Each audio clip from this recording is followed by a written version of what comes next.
भगवान बुद्ध ने शिष्यों को एक लकड़हारे की कहानी सुनाते हुए कहा, एक दिन एक राजा जंगल में शिकार करने के लिए गया। वह जंगल में जाकर रास्ता भूल गया। उसने बहुत देर तक रास्ता खोजा, लेकिन उसे रास्ता नहीं मिला। वह बहुत ही ज्यादा थक चुका था, साथ ही भूख और प्यास के मारे वह बहुत व्याकुल होने लगा। तभी उसने देखा कि जंगल में एक लकड़हारा लकड़ियां काट रहा था। बहुत से पेड़ कट चुके थे और अब थोड़े से ही बाकी थे। उन्हीं में से एक पेड़ की शाखाओं को वो नीचे गिरा रहा था। राजा ने उस लकड़हारे के पास जाकर कहा, भाई मैं बहुत प्यासा और भूखा हूँ, तुम्हारे पास कुछ खाने और पीने के लिए है क्या?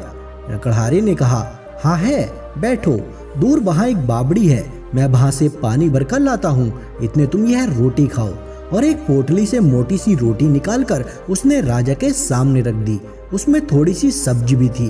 राजा ने रोटी खाई और लकड़हारे का लाया हुआ पानी भी पिया और कुछ देर बाद शांत होकर कहा, मैं यहाँ पास के ही एक बड़े से नगर का राजा हूँ।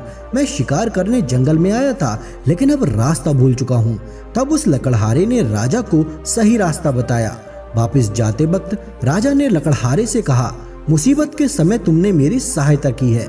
यदि तुम्हें कभी भी किसी चीज की जरूरत पड़े तो मेरे पास आ जाना, मैं तुम्हारी सहायता जरूर करूंगा। यह कहकर राजा अपने नगर लौट गया। कुछ समय यूं ही गुजर गया। धीरे धीरे उस जंगल के सभी पेड़ खत्म हो गए। लकड़हारा उन पेड़ की लकड़ियों से कोयला बनाकर बेचता था। अब उसके पास अपनी जीविका चलाने का कोई भी साधन नहीं बचा था। वह बहुत दुखी था। दुखी मन से वह राजा के पास गया। राजा के सेवकों ने राजा को सूचना दी कि एक लकड़हारा आपसे मिलना चाहता है। यह सूचना मिलते ही राजा को याद आया कि उसने कुछ समय पहले एक लकड़हारे को मदद करने का वचन दिया था, क्योंकि उसने मेरे प्राण बचाए थे। उसने सेवकों को उस लकड़हारे को अपने पास लाने का आदेश दिया। सेवक लकड़हारे को राजा के पास ले आए। तब राजा ने पूछा, क्यों भाई लकड़हारे, क्या बात है, तुम उदास क्यों हो? लकड़हारा बोला, महाराज, जिस जंगल से मैं लकड़ियां काटता था वह खत्म हो चुका है। अब वहां पर कोई भी पेड़ नहीं बचा है। मेरे पास अपनी जीविका चलाने का अब कोई साधन नहीं बचा है, इसलिए मैं आपकी शरण में आया हूँ। आपके राज्य में तो बहुत से जंगल हैं, अगर उनमें से कोई छोटा सा जंगल मिल जाए तो मैं भूखा मरने से बच जाऊंगा। राजा ने लकड़हारे से कहा, तुम्हारी समस्या का समाधान जरूर किया जाएगा। लकड़हारे के जाने के बाद राजा ने अपने मंत्रियों को बुलाकर परामर्श किया कि इस लकड़हारे को क्या दिया जाए। परामर्श करने के पश्चात निर्णय लिया गया कि राज्य के दक्षिण में राजा का चंदन के पेड़ों का जो वन है वह लकड़हारे को दे दिया जाए।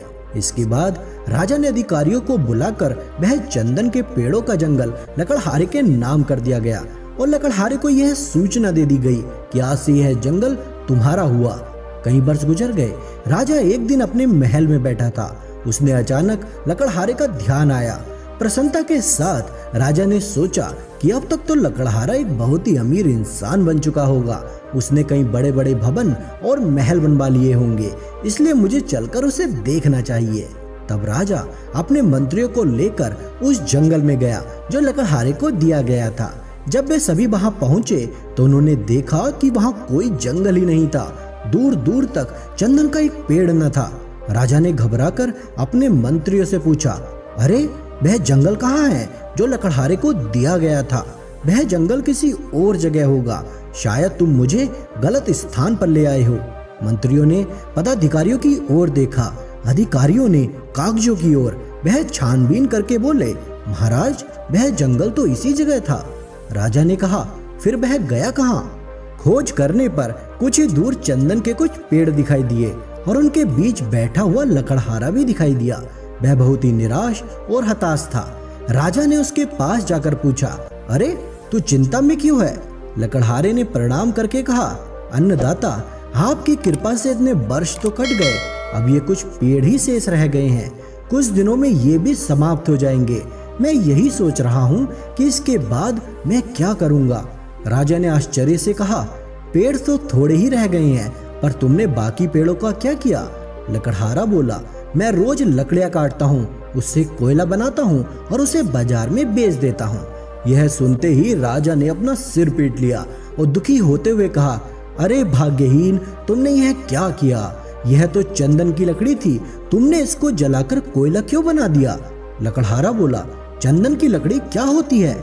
राजा बोला, अच्छा होता यदि तू जानता। अभी कुछ लकड़ियां काट लो और उन्हें बाजार में जाकर बेच दो, और हाँ, इसका कोयला मत बना देना। लकड़हारे ने वैसा ही किया। जब लकड़हारा लकड़ियां लेकर बाजार पहुंचा तो एक दुकानदार ने उसे देखा और सोचा कि लकड़ियां तो असली चंदन की हैं और ये लकड़हारा एकदम कमार लगता है। यह देखकर वो दुकानदार लकड़हारे से बोला, क्या दाम लेगा इन लकड़ियों का? लकड़हारे ने पूछा, तुम क्या दोगे? दुकानदार ने कहा, 1 रुपया। इस पर लकड़हारा आश्चर्य में चिल्लाकर बोला, क्या 1 रुपया? उसका तात्पर्य था कि इस छोटी सी लकड़ी का 1 रुपया। दुकानदार समझ गया कि शायद यह चंदन की कीमत जानता है। तब उसने बोला, 2 रुपए। लकड़हारा और भी आश्चर्य से चिल्लाकर बोला, 2 रुपए? दुकानदार ने घबराकर कहा, अच्छा चल 4 रुपए दूंगा। लकड़हारा फिर चिल्लाया, अच्छा 4।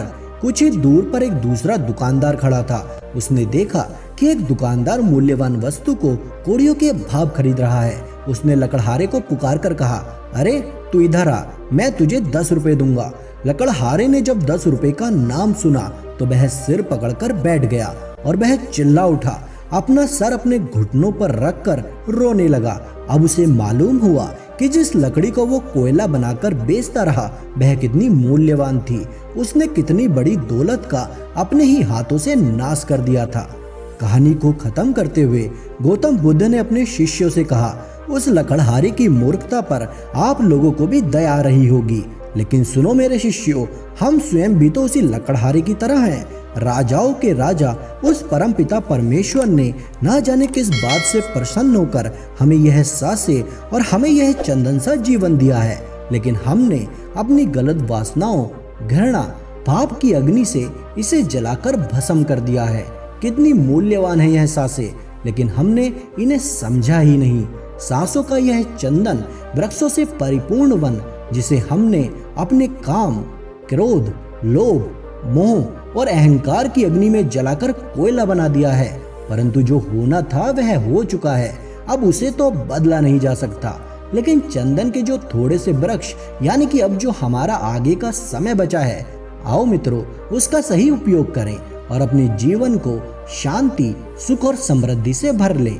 दोस्तों, उम्मीद करता हूँ आपको आज की ये वीडियो पसंद आई होगी। वीडियो पसंद आई हो तो हमें ज़्यादा से ज़्यादा सपोर्ट करें।